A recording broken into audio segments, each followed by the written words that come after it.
Hello everyone, my name is Aftab Khan और आप मुझे देख रहे हैं एके सर सुपर मैथमेटिक्स चैनल पर।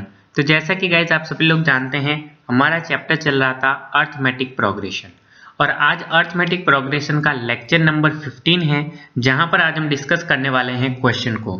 तो मेरी गाइज आप सभी से रिक्वेस्ट है कि अगर आपने हमारे प्रीवियस लेक्चर नहीं देखे हैं, जहां पर हमने अर्थमेटिक प्रोग्रेशन से रिलेटेड कॉन्सेप्ट और टर्मिनोलॉजी को डिस्कस किया था, तो पहले जाइए और उन लेक्चर को देख लीजिए, क्योंकि आज जो हम क्वेश्चन डिस्कस करने वाले हैं वो सारा क्वेश्चन जो है वो पिछले डिस्कस किए गए कॉन्सेप्ट और टर्मिनोलॉजी के ऊपर डिपेंड है। तो अगर आप वो कॉन्सेप्ट और टर्मिनोलॉजी के एक बार जान पाएंगे उसके बारे में, तो आपको क्वेश्चन सॉल्व करने में किसी भी प्रकार की कोई भी परेशानी जो है वो नहीं होने वाली है। ठीक है, तो ये है मेरा ब्रीफ इंट्रोडक्शन। नाम मेरा आफ्ताब खान है, बीएससी मैंने पीसीएम के अंदर कर रखा है, एमएससी में मैथमेटिक्स के अंदर हूँ और आईआईटी जैम मैंने क्वालिफाई कर रखा है। इस क्वेश्चन को हम बहुत ही सिंपल वे के अंदर डिस्कस करेंगे, वेरी सिंपल वे, क्योंकि बुक के अंदर लिखी गई लैंग्वेज हमें कभी कभी समझ में नहीं आती है, इसलिए हम इसको बहुत ही आसान तरीके से समझाने का प्रयास करेंगे। ठीक है, तो क्वेश्चन को डिस्कस करने से पहले देखते हैं आज का मोटिवेशन कोटेशन क्या है, जो आज आपको पूरे दिन ऊर्जावान रखने वाला है।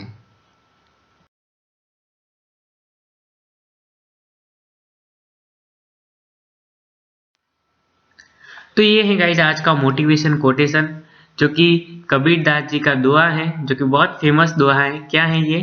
धीरे धीरे रे मना, धीरे सब कुछ होए, माली सींचे सौ गड़ा, ऋतु आए फल होए।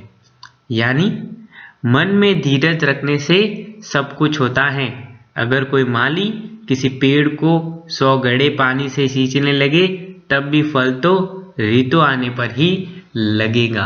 तो इस दुए से हम क्या सीख सकते हैं गाइज? इस दुए से हम ये सीख सकते हैं कि अगर हम कोई भी गोल डिसाइड करें या हमारा कोई भी ड्रीम हो जिसे हम पाना चाहते हैं, तो वो ड्रीम जो है वो धीरे धीरे पूरा होता है। हमें धैर्य तो रखना पड़ेगा ना यार, हमें धैर्य रखना पड़ेगा। अगर हमें धैर्य नहीं होगा तो हम उस गोल को अचीव नहीं कर सकते हैं, क्योंकि यहाँ पर बोला गया है कि धीरे धीरे रे मना, धीरे सब कुछ होए, सब धीरे धीरे होता है। जैसे कि यहाँ पर एग्जाम्पल के थ्रू समझाने का प्रयास किया गया है कबीरदास जी के द्वारा।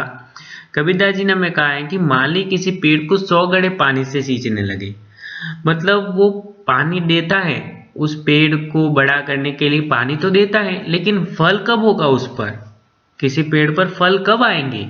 फल तो तभी आएंगे ना यार, जब ऋतु आएंगी। फल तो तभी आएंगे जब ऋतु आएंगी। लेकिन वो ऐसा तो नहीं है कि वो पानी देना बंद कर देगा जब कि हाँ पानी देते ही ऐसा तो नहीं है कि फल आ जाए। उसको थोड़ा वेट करना पड़ेगा ना यार, धीरज रखनी पड़ेगी, धैर्य रखना पड़ेगा।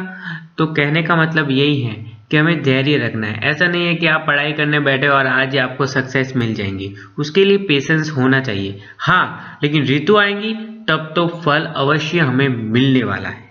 ठीक है, तो हमेशा धैर्य रखें और इस दोहे को हमेशा याद रखें और मेहनत करते चले। मेहनत करना हमें बंद नहीं करना है। जिस प्रकार से माली ने 100 गड़े पानी सींचने के लिए दे रहा है, प्रतिदिन दे रहा है, उसको विश्वास है पूरा कि ऋतु आने पर फल होगा, उसी प्रकार से हमको भी अपने ऊपर पूरा विश्वास होना चाहिए कि आज मैं मेहनत कर रहा हूं तो ऋतु आने पर फल जरूर मिलेगा, यानी कि मुझे सक्सेस जरूर मिलेगी। तो ये है आज का मोटिवेशन। तो देखते हैं आज का क्वेश्चन क्या है। तो ये है गाइज आज का क्वेश्चन नंबर 5। 4 क्वेश्चन जो है हम प्रीवियस लेक्चर के अंदर डिस्कस कर चुके हैं। अगर गाइज आपने हमारे वो वीडियो भी नहीं देखे हैं तो उन वीडियो को भी देख लीजिएगा। वो एग्जाम के पॉइंट ऑफ व्यू से और आपके नॉलेज के पॉइंट ऑफ व्यू से काफी ज्यादा इंपॉर्टेंट क्वेश्चन है। तो क्वेश्चन हमसे क्या कह रहा है? Question number 5, is there a term 184 of the arithmetic progression 3 7 11 dash dash dash. यानी क्वेश्चन हमसे ये कह रहा है गाइज कि जो 184 है, 184 ये जो गिवन अर्थमेटिक प्रोग्रेशन दे रखी है 3 7 11, इसका कोई टर्म होगा क्या? वापस मैं रिपीट कर रहा हूं, क्वेश्चन हमसे क्या कह रहा है। क्वेश्चन को समझना हमारे लिए सबसे ज्यादा इंपॉर्टेंट है कि ये जो 3 7 11 ये जो अर्थमेटिक प्रोग्रेशन दे रखी है हमें, इसमें 184 कोई टर्म आएगा क्या? हमसे ये पूछ रहा है कि आगे कोई 184 टर्म आएगा क्या। तो हमें तो नहीं पता है, अब हमें इसको सॉल्व करना है कि आएगा कि नहीं आएगा। हमें बताना है कि आएगा या नहीं आएगा। ठीक है, तो हमें तो पता नहीं है कि 184 टर्म आएगा या नहीं आएगा। तो आइए देखते हैं इसको कैसे सॉल्व करते हैं। तो देखिए गाइस, गिवन हमारे पास है अर्थमेटिक प्रोग्रेशन, तो 3 7 11 ये हमारे पास क्या है गाइस? अर्थमेटिक प्रोग्रेशन है। ओके, तो अब देखिए गाइस इसके अंदर फर्स्ट टर्म क्या है। फर्स्ट टर्म जो है वो फर्स्ट में जो लिखा गया है उसे हम क्या कहते हैं, फर्स्ट टर्म। ठीक है, हमने प्रीवियस लेक्चर के अंदर काफी डिस्कस किया है इसके बारे में। तो 3 हमारे पास क्या हो गया, फर्स्ट टर्म। उसके बाद अगर कॉमन डिफरेंस देखें तो कॉमन डिफरेंस का फॉर्मूला क्या होता है, कॉमन डिफरेंस का फॉर्मूला होता है an माइनस an-1, जहाँ n क्या होता है, एक पॉजिटिव इंटीजर होता है। अब गाइस यहाँ से ये होता है a1, ये a2, ठीक है, फर्स्ट टर्म को ऐसे लिखते हैं, ये a3। इसी तरीके से अरिथमेटिक प्रोग्रेशन के टर्म को हम लिखते हैं। तो d की वैल्यू हमारे पास हो गई। अगर मैं यहाँ पर लिखूँ a2 माइनस a1, तो जैसे गाइस मैं a2 माइनस a1 करता हूँ, यानी a2 क्या है, 7 है, तो 7 माइनस 3 करता हूँ तो हमारे पास क्या आ जाता है, 4 आ जाता है। उसके बाद अगर मैं देखता हूँ गाइस कि अगर मैं a3 माइनस a2 करता हूँ, तो जैसे गाइस मैं a3 माइनस a2 करता हूँ तो मेरे पास आ जाता है 11 माइनस 7, यानी कि मेरे पास 4 आ जाता है। अब गाइस यहाँ पे क्या हो गया कि हमारे पास फर्स्ट टर्म जो है वो हमारे पास 3 आ गया, और फिर हमारे पास कॉमन डिफरेंस जो है वो हमारे पास क्या आ गया, 4 आ गया। ठीक है, तो हम सबसे पहले हमने क्या फाइंड आउट किया, गिवन अरिथमेटिक प्रोग्रेशन में यहाँ पर फर्स्ट टर्म हमने फाइंड आउट किया और कॉमन डिफरेंस जो है हमने फाइंड आउट किया। क्वेश्चन हमसे क्या कह रहा है, क्वेश्चन हमसे ये कह रहा है क्या 184 जो है इस अरिथमेटिक प्रोग्रेशन का कोई टर्म होगा। तो गाइज अरिथमेटिक प्रोग्रेशन के टर्म को हम कैसे लिखते थे, an, यानी किसी भी टर्म को हम an टाइप लिखते थे। अब हम पता नहीं ये कौन सा वाला टर्म है, ये फर्स्ट टर्म है, सेकंड टर्म है, थर्ड टर्म है। थर्ड टर्म तो दे रखे हैं, क्या ये फोर्थ टर्म है, फिफ्थ टर्म है। तो अगर फोर्थ टर्म को हम लिखेंगे तो क्या लिखेंगे, a4 है, a4 ऐसे लिखते हैं। तो इसी प्रकार से हम मान लेते हैं, हम मानते हैं गाइस, हमने पक्का पता नहीं है कि 184 इसका टर्म है या नहीं है, लेकिन हम मान के चल रहे हैं। अब सही मान रहे हैं या गलत मान रहे हैं वो तो क्वेश्चन को सॉल्व करने के बाद पता लगेगा, लेकिन हम यहाँ पर मान के चल रहे हैं। ठीक है, तो हम यहाँ पर क्या मान के चल रहे हैं, let us suppose that guys, सबसे पहले आपको ये बात ध्यान रखनी है कि हम मान रहे हैं। ठीक है, अब ये कॉन्ट्राडिक्शन भी हो सकता है, ये गलत भी हो सकता है, वो हम देखेंगे क्वेश्चन को सॉल्व करने के बाद क्या ये वास्तव में इसका टर्म होगा या नहीं होगा। तो हम मान के चल रहे हैं, let us suppose that 184 is nth term of given arithmetic progression. 184 जो है इसका nth टर्म हमने मान दिया है। ठीक है, nth टर्म को कैसे लिखते थे, यानी कि हमें पता नहीं है कौन सा वाला टर्म है, तो हम nth टर्म मान लेते हैं, यानी कि an जो है ये है, यानी कि हमने क्या माना, nth टर्म का फॉर्मूला क्या होता है, an is equal to a plus n-1 into d. ठीक है, ये होता है, सबको पता है, यह नेट टर्म फॉर्मूला है। उसके बाद an जो है, an को हमने क्या माना, an को हमने 184 माना, nth टर्म वाला फॉर्मूला माना। तो यहाँ पर nth टर्म वाला फॉर्मूला, यहाँ पर a की जगह हमने 3 सब्स्टिट्यूट किया, n-1 और d की जगह हमने 4 सब्स्टिट्यूट किया। अब an की जगह 184 हम सब्स्टिट्यूट कर लेते हैं, तो जैसे कि an की जगह हमने 184 रखा तो यहाँ पर हो गया। अब हमें सिंपल सी कैलकुलेशन करनी है। आइए गाइस नेक्स्ट स्लाइड के अंदर इसको कैलकुलेट करते हैं। अभी तक आपने इसको नोट डाउन नहीं किया है तो प्लीज इसका स्क्रीनशॉट लेकर के इसे नोट डाउन कर लीजिएगा। अब देखते हैं ये इसका टर्म होगा या नहीं होगा वो मान। सबसे पहले हमने क्या माना कि हाँ ये इसका टर्म है, मान के चले हम। ठीक है, तो अब देखते हैं क्या होता है इसका सॉल्यूशन। तो अब देखते हैं गाइस, हमारे पास यहाँ तक हमारे पास हो गया था। अब गाइस हम क्या करने वाले हैं, ये जो 3 दे रखा है ना, जो राइट हैंड साइड के अंदर दे रखा है, उसको हम लेफ्ट हैंड साइड के अंदर ट्रांसफर करेंगे। तो जैसे लेफ्ट हैंड साइड के अंदर ट्रांसफर करेंगे तो क्या होगा कि 184 में से 3 जो साइन जो है पॉजिटिव था, तो जब लेफ्ट हैंड साइड के अंदर ट्रांसफर होगा तो ऑपोजिट हो जाएगा, तो यानी कि माइनस हो जाएगा। तो 184 में से अगर 3 को सब्ट्रैक्ट करेंगे तो यहाँ पर हो जाएगा 181।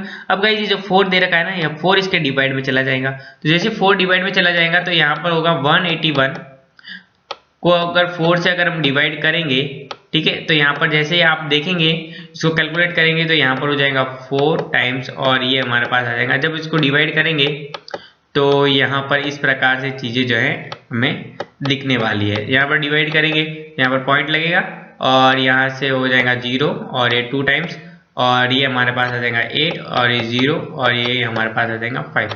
यानी कि अगर मैं 4 का डिवाइड 181 के अंदर दूंगा तो मेरे पास आ जाएगा गाइज 45.25। ठीक है, ये हमारे पास आ जाएगा। उसके बाद ये n की वैल्यू हमारे पास क्या आ जाएंगी, n की वैल्यू जो है हमारे पास जो है 46.25 जो है आ जाएंगी। ठीक है, तो ये हमारे पास 184 जो है वो कौन सा टर्म हो गया, 184 हमारे पास हो गया 46.25 वाला टर्म।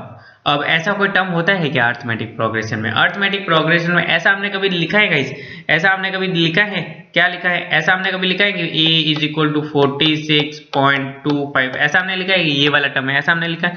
ऐसा हम नहीं लिखते हैं क्योंकि ऐसा कोई टर्म एग्जिस्ट करता ही नहीं है, क्योंकि हम तो ऐसे लिखते हैं a1 a2 a3 ऐसे लिखते हैं। यानी कि n की वैल्यू हमेशा क्या होनी चाहिए, n की वैल्यू हमेशा पॉजिटिव इंटीजर होनी चाहिए। क्या होनी चाहिए? Positive integer. तो गाइस यहाँ पर आप देख सकते हैं, हम यहाँ पे क्या कर सकते हैं, we can say that 184 is 46.25 term of given arithmetic progression.